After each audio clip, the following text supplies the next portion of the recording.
Do you know the 14 traits of successful chiropractors? We've interviewed some of the top chiropractors in the industry and have identified the common traits that they all share. Jump on over to www.chirobusinessmojo.com to get your free report today.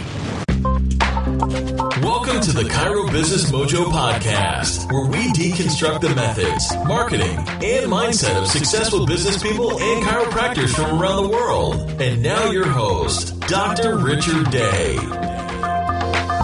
That's right, I am Dr. Richard Day, and this is the Chiro Business Mojo podcast. Once again, I am thrilled to be with you here and cannot wait to get started. Well, on the show today, I've got Dr. Michael Gibson, who's committed himself to helping others to live the best life possible. After graduating with a Bachelor of Kinesiology from the University of Western Ontario, he received his Doctor of Chiropractic degree and Masters of Science in Chiropractic Sports Science from Life University. He's the co-creator of Life by Design, owner of the Wellness Group, and co-owner of CrossFit 613. He maintains a busy family practice, a full speaking schedule, and finds time to implement the principles and practices of Life by Design in his own life. Welcome, Dr. Mike Gibson. Thank you. I'm very, very pleased to be here.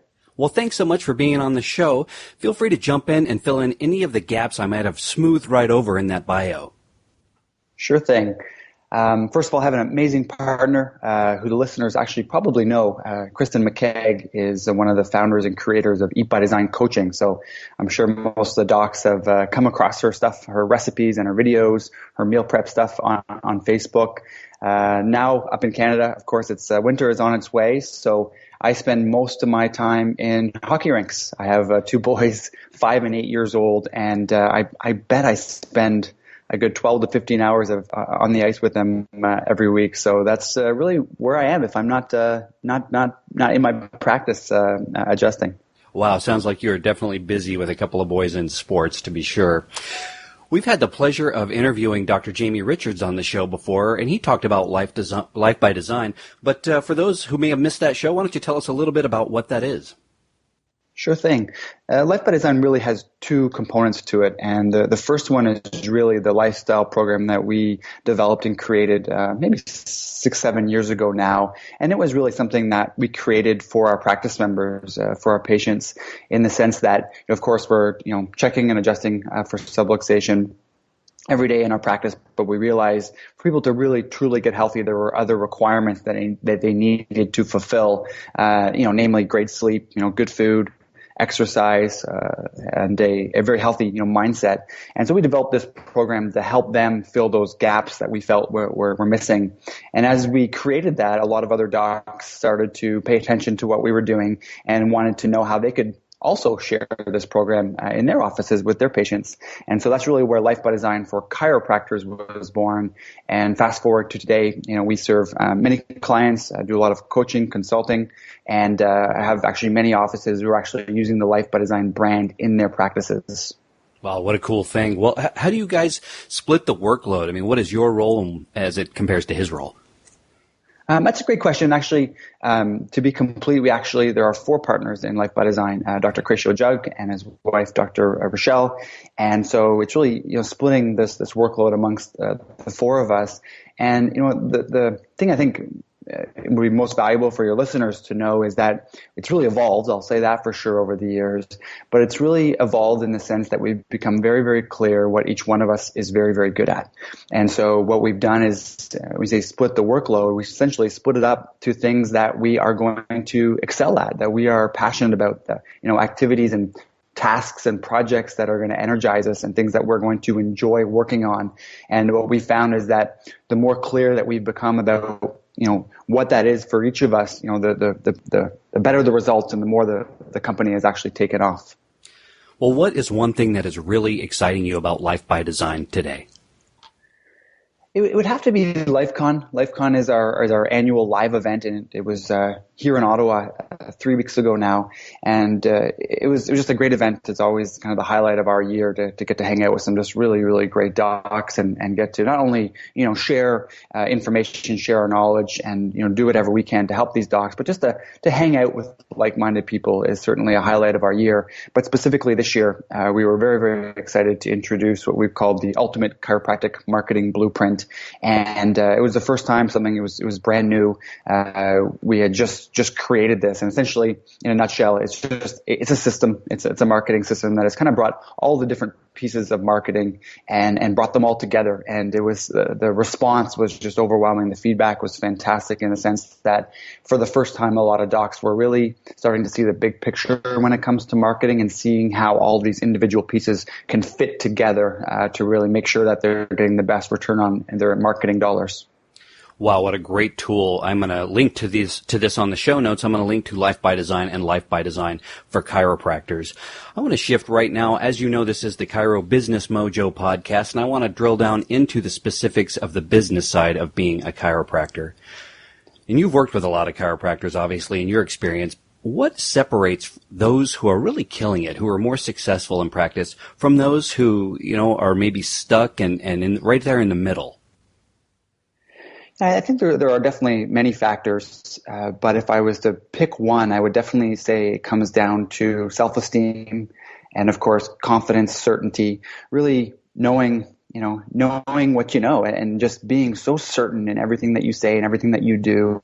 That I find is really what separates docs in most cases, is that there are some docs who are just unbelievable in terms of their technique, their ability to deliver a fantastic adjustment. They have all the right, communication strategies or scripts, however you want to say that.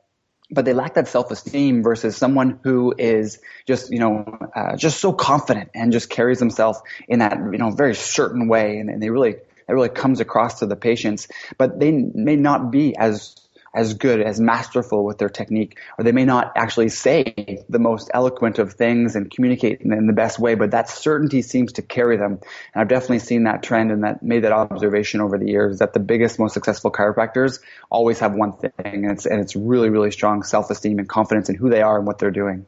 Yeah, I think that's a huge part of it. I see that a lot with docs, especially new docs, and they have a real tentative voice as compared to a confident voice. And I know that comes over time, but I also meet docs who have been out there a while, and they still sound tentative. So I think that's a great idea for chiropractors to focus on how they speak. I know I'm always refining it, and especially with this podcast, I'm always trying to improve it.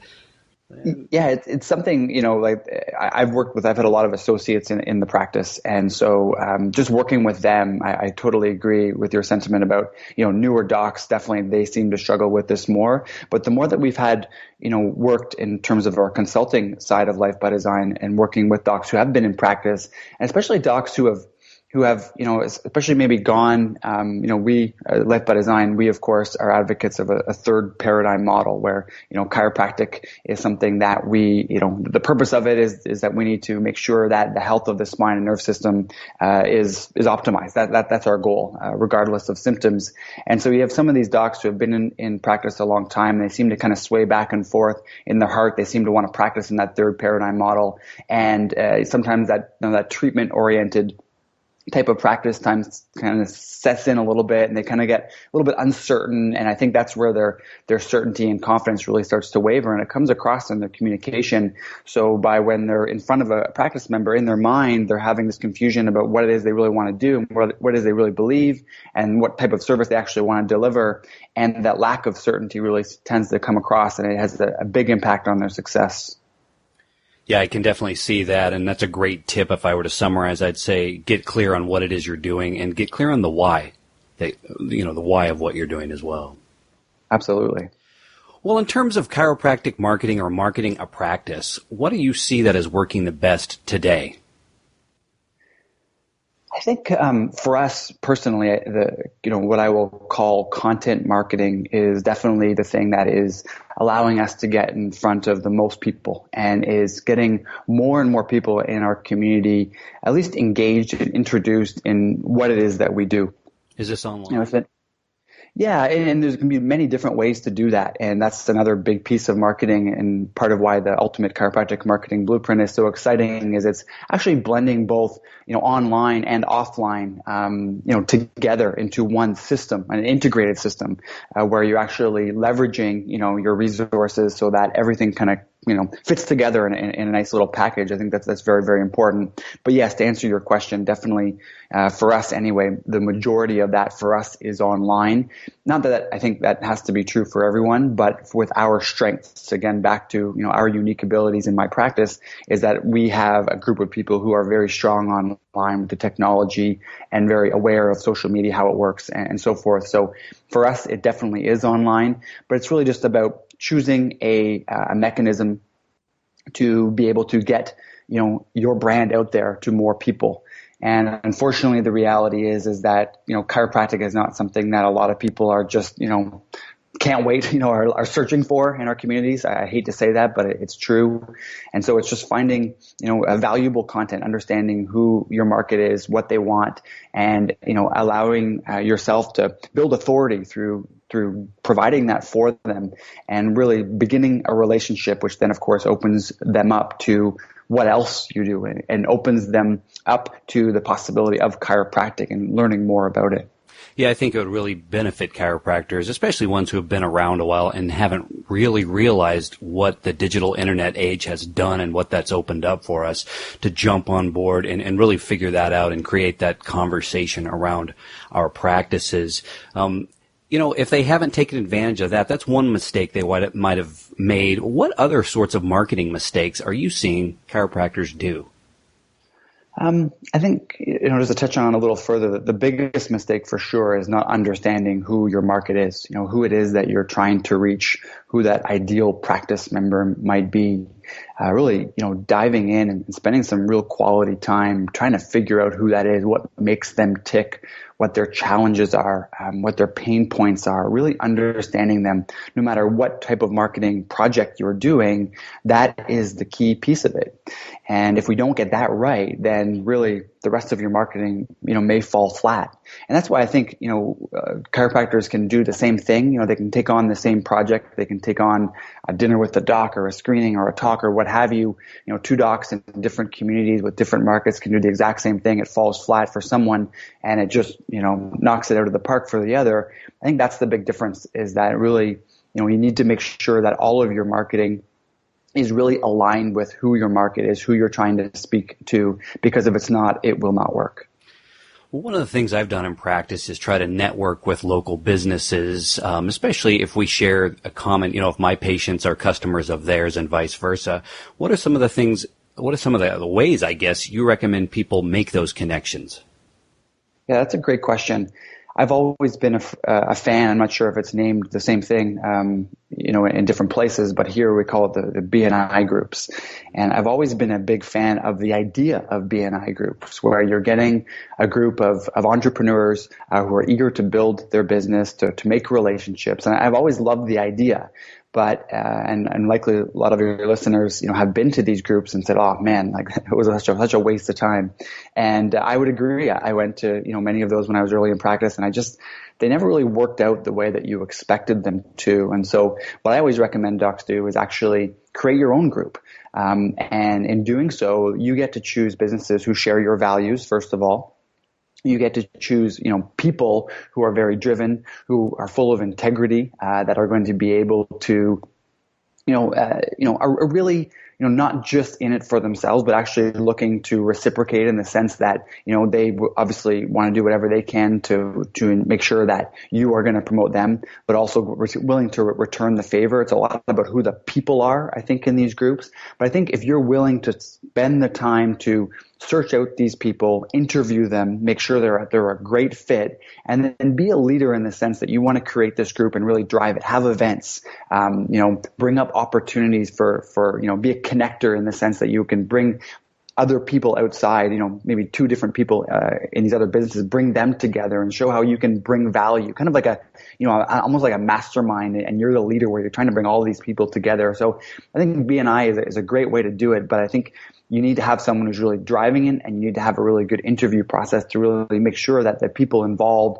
are great people who are going to actually be doing it for the right reasons and have the right resources, skills, and tools to be able to actually, work at building everyone else's business in the group. Yeah, we are doing that here with our practice in Kansas City, and we were going to join a BNI group, but there wasn't one in our area, and it didn't sound like there was going to be one. And so we started a group, and we've had a very similar experience. It's been such a, I think, in a lot of different ways, it's been a great way for us to come together and really establish ourselves in the community as a resource as well, and save a lot of money, because groups like BNI, they charge upwards of $300-400 a year, and we have a small charge, but it's a lot less. So there's a lot of advantages to doing it yourself. Yeah, I totally agree. And it's something that can be so valuable if it's done properly. And if you take control, what I love about what you said is that you become this resource. You become a leader in the community. I think that goes a long way. Well, what are your thoughts on the effectiveness of spinal screenings? That's a great question. I think it comes back to what I was mentioning before about your market. I definitely see that it seems to work well in certain markets and not in others. So again, it comes back to your avatar.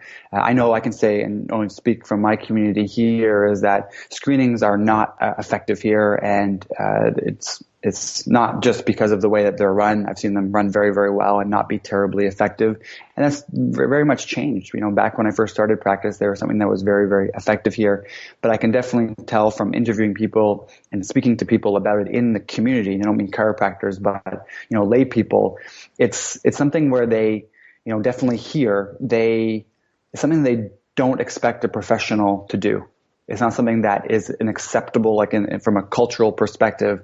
They definitely, their first thought when they see a doctor, a professional doing a screening is like, why does he need to be out here doing this? Does he not have enough practice members? Because here, you line up and you'll wait. A lot of people don't even have a family doctor. It is hard to get in to see a doctor here. So when you have a chiropractor, another type of doctor out in the community, doing a spinal screening, you can imagine the first thought a lot of lay people have is, why does he need to be out here? Is he not, why is his practice not already full? Why does he have to be doing this?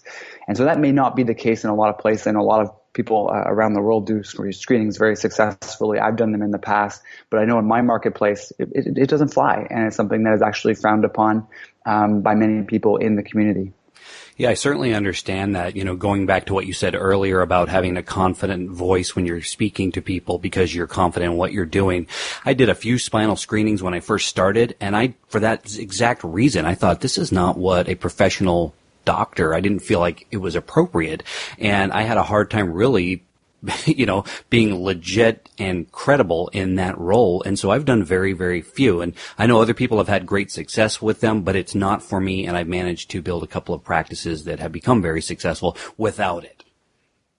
Yeah, and I think to say also to piggyback on that, I think there's a situations and context where it can be very valuable. For example, doing a spinal screening where you've been invited by maybe a large corporation at one of their health events, right? Where you're an invited guest to come and to share your resources with people and to screen people. That can be a great opportunity where there's an expectation because you've been asked and invited to be there as a professional. So I definitely think there are time and places where it can work very well. But, as you were asking about just the general, screening at Walmart, I'm not a huge fan. Well, I read that you are a productivity junkie, and this is near and dear to my heart because I'm always trying to come up with a way to get more done in the finite amount of time we all have in common. So do you mind sharing with us some of your productivity hacks? Yeah, absolutely. And there's a lot of them. And junkie is definitely the right word here. I'm always kind of tweaking and trying to find new ways to do things faster and more efficiently. I have to say, though, and this has come up a lot actually this week, so this is great timing. The two by far best hacks and that have been consistent for me for quite a while now is taking all social media off my phone, including Facebook. And that might sound funny because, as many of you know, I use Facebook avidly for my business, and it's one of my main marketing tools.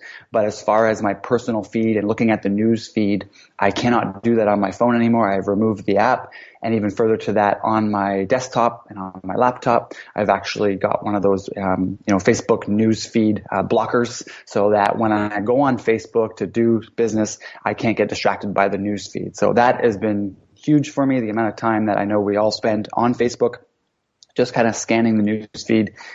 For me, it was immense, and that was a huge, I gained so much time back when I took that off.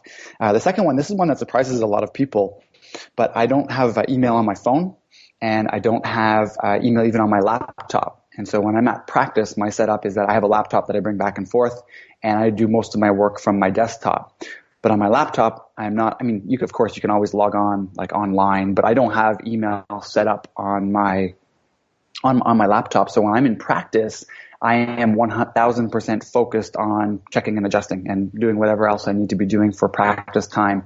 But I'm not getting distracted by other people's agendas and by checking my inbox, by checking my email. When I'm there, I'm focused on doing that.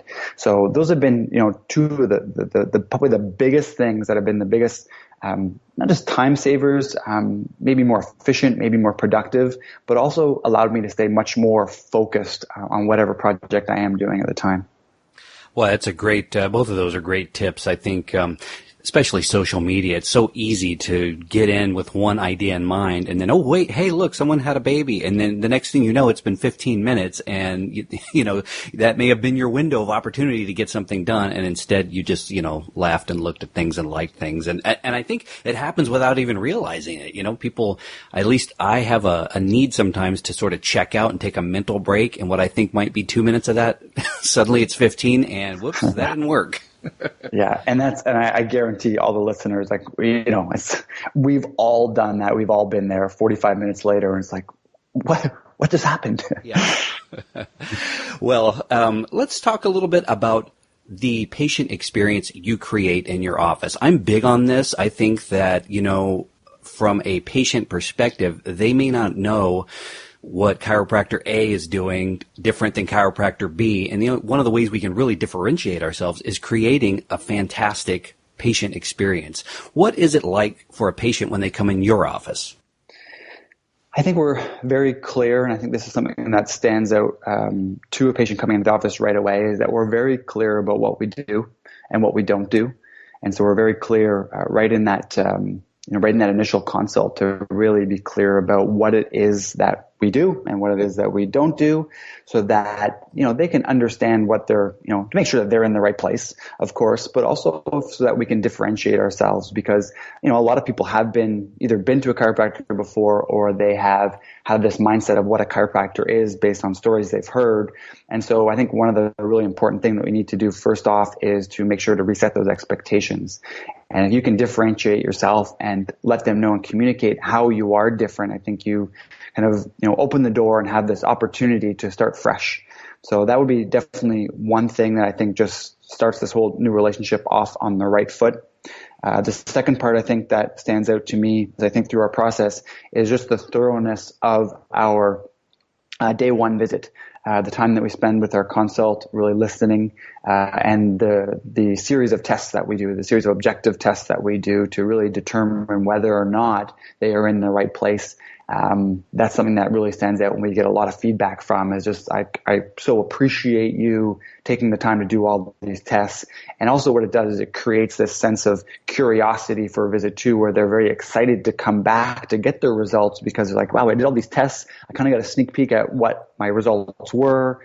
And I can't wait to come back next time. So I think that's really important, is that they're looking forward to that second visit, versus like, oh man, I don't, I think a lot of times, and actually I've seen through looking at a lot of statistics with a lot of docs, is that is a trouble point for a lot of docs, is that they have, a bunch of people coming in for day one, but there's a good percentage of docs who have a lot of people who don't make it back for visit 2. So I think that probably stands out to me as just how we do day one and how we train on it. We spend a lot of time perfecting that whole process, so that it's just we get the relationship off on the right foot.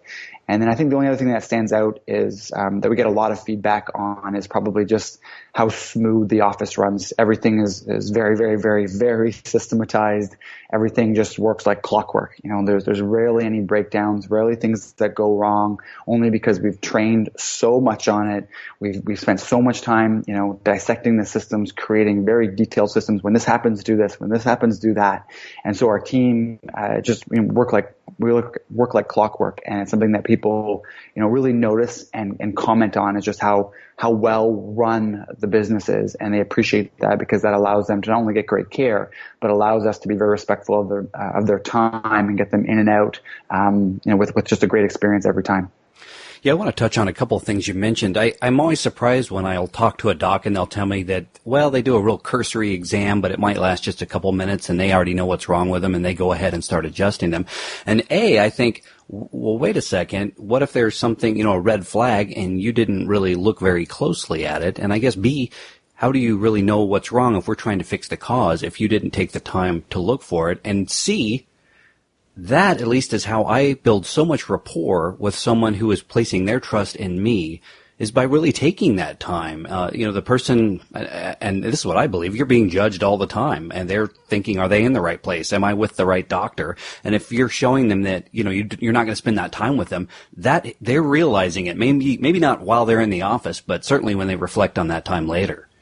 Yeah, I couldn't agree more. And to add to that, I would say what you're also doing is it's the day one is so important in building your case so that when you get to day two and you need to, share your recommendations with them, day one is a big part of that. And so you've got to build your case. And to do that, like you said, you've got to do a very thorough examination. You've got to listen, take the time with them, have objective tests so that they can see that, especially, unfortunately, I hate to say this all the time, but, chiropractic, there's not a huge trust with chiropractic. And so you need to build that trust. And one of the best ways you can do it is to take the proper amount of time to do a thorough examination with objective testing.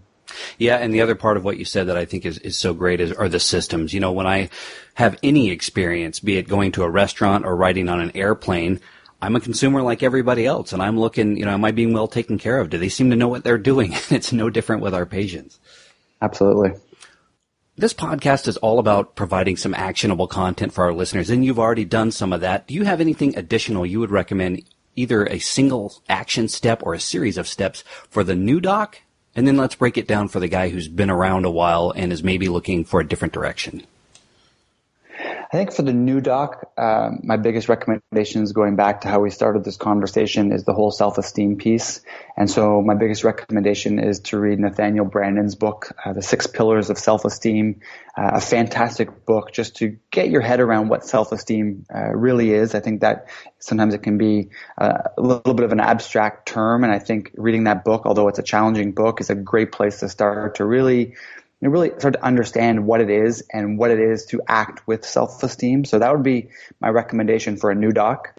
My recommendation for an experienced doc, I think that would have to be, and this is just from my experience and working with a number of experienced docs, is that I think, especially if you've been in practice for a while, I think, when we get out of practice, we're very clear about this vision that we have for our practice.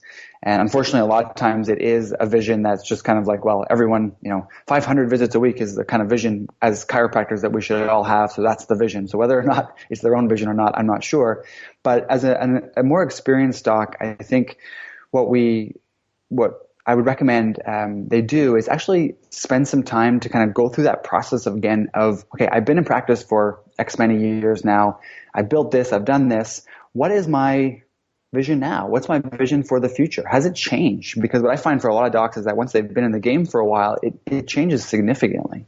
And so spending the time to actually sit down and create a new vision for your practice, and I'm always a big advocate of going as far out as possible, even as far as 25 years, but just making sure that they've spent the time recently to really get clear and do some serious thinking about where they want their practice to go and where they want their business to go and where they want to go personally. I think that's a very important thing, so that as you get later in practice, you can continue to move in a direction that is going to continue to fulfill you now, not necessarily based on the vision that you had created when you first got out of school.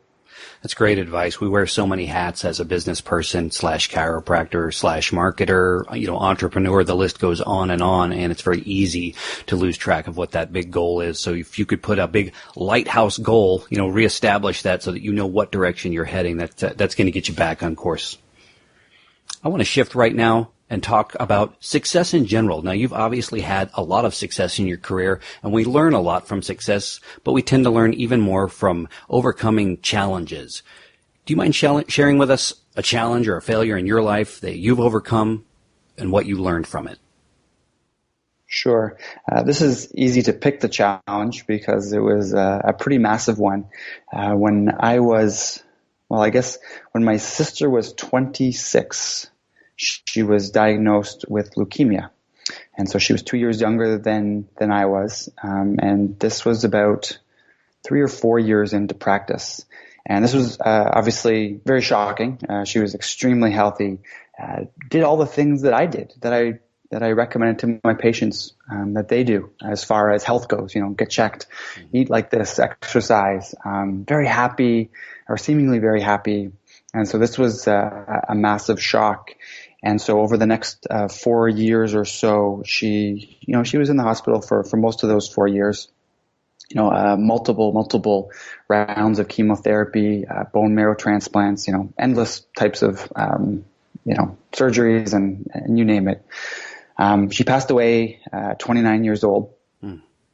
And, there was so many lessons, learned and so many challenges in that process, as you can imagine. But, the part I'll mention here, because I think it'll be relevant to those listening, is that forced me to really reevaluate what it is that I knew about health, as it relates to my practice, because a lot of the things that I was doing personally that I had taken very much as dogma coming from chiropractic college, from people who I learned through, I'd really taken, what I realized, the big observation was that a lot of what I had learned was taken very dogmatically, and that I hadn't really done my own research. I just took it at face value and said, well, they said this professor told me this, so it must be true. And it really made me just, question, because you can imagine if I'm my sister's advocate, I'm the person who's giving her advice. I've given her this advice, and she has leukemia now, and she passed. You can imagine my thought process is that, could this outcome have been different if I had given different advice? And so you can imagine how that affected me. And so to answer your question, what did I learn from this? It really was that you really need to think, and, don't take information at face value. You need to do your research. You need to investigate everything and really evaluate everything that you do believe, and take the time to do that. And I think this is why, I find self-esteem is such a critical piece of success for any entrepreneur, any business owner, any person, definitely every chiropractor, is because in that process of doing my research and learning and soul searching and asking myself the hard questions, I did realize that there was a lot of things that I could have given better advice on. But what it did is it really built my certainty to now, when I give recommendations, I know this is the best thing for that person. But it unfortunately wouldn't have happened without that challenge. Well, Doc, thank you for sharing such a deeply personal story with our listeners. I want to talk now about success in general. Who do you think of when you think of the word success, and why? Wow, that's a good question. Who do I think of? To be honest, I can't think of anyone off the top of my head, as far as the word success goes. And I think there's a reason for that. And I think it's because I really do believe that success is something that is defined differently for every person. So success for you may be very different as success would look for me. And, the first thing that came to mind when people say success, and I have given this a lot of thought as far as, creating my own life and what success looks like for me in the past. But the thing that I always come back to is my kids. And the reason I do that is because, of course, they are one of my highest values, 5 and 8 year old boys.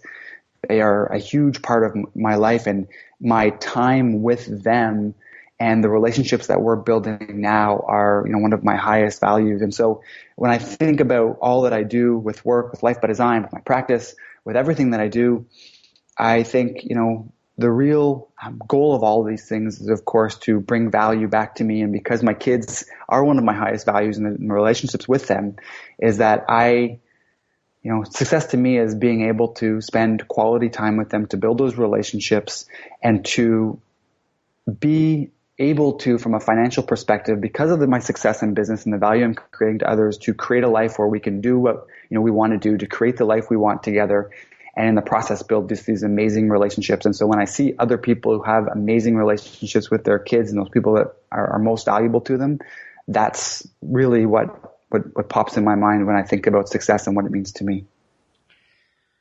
Well, one of the things that jumps out to me in listening to you speak is that there's an empowerment. We're not waiting for someone to come save us or help us be more successful. We are adding value, and we are the architects of our own success. Am I getting that correct? Because that is the language I hear you using. 1,000%. Well, as we shift into the final thoughts of this interview, it's been great so far. What's the best business advice you've ever received?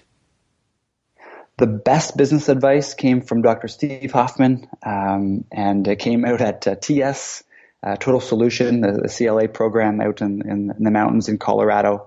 And he said something to me that I'll never forget, and it was never forfeit the truth for acceptance. So again, that self-esteem thread was a big one. We were doing one of those,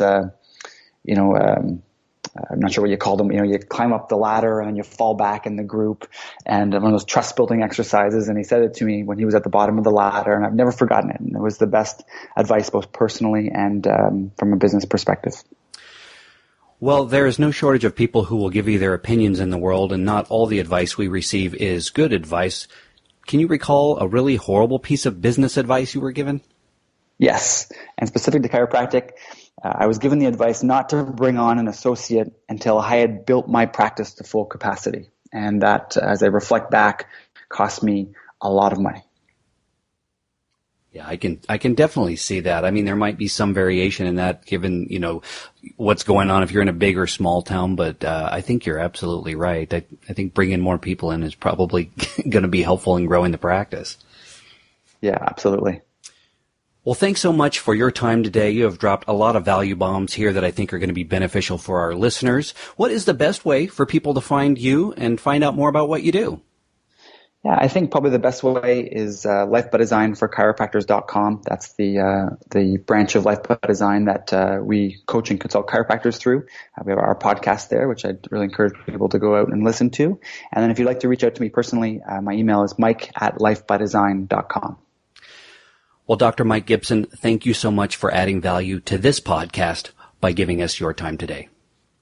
Thank you so much. It was great being here. Thanks for listening to the Chiro Business Mojo podcast at www.chirobusinessmojo.com.